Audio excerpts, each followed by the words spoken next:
अस्सलाम वालेकुम नाजरीन, सोशल ट्विटर में आपको खुश आमदीद कहते हैं।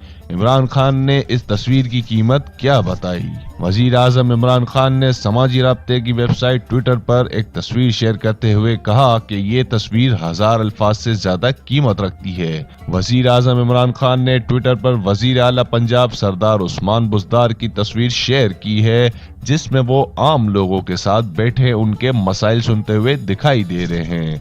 वजीर आजम इमरान खान ने तस्वीर के साथ लिखा, ये है नया पाकिस्तान। वाज़ेह रहे, सरदार उस्मान बुज़दार के बारे में कहा जाता है कि वो एक सादा तबीयत के मालिक हैं। एक बार इमरान खान ने भी सरदार उस्मान बुज़दार के बारे में कहा था कि वजीर आला बादशाह होता है, जिसे उस्मान बुज़दार ने खत्म किया। उनको वजीर आला पंजाब बनाने का फैसला मेरा अपना था। इसी हवाले से उस्मान बुज़दार की ये तस्वीर सोशल मीडिया पर वायरल हुई, जो उनकी सादगी का मुंह बोलता सबूत है। तस्वीर में देखा जा सकता है कि उस्मान बुज़दार न सिर्फ गरीब लोगों के मसाइल सुन रहे हैं, बल्कि उन्होंने साइलीन को अपने साथ निशिस्त पर बिठाया हुआ है। ये है नया पाकिस्तान, इमरान खान का पाकिस्तान।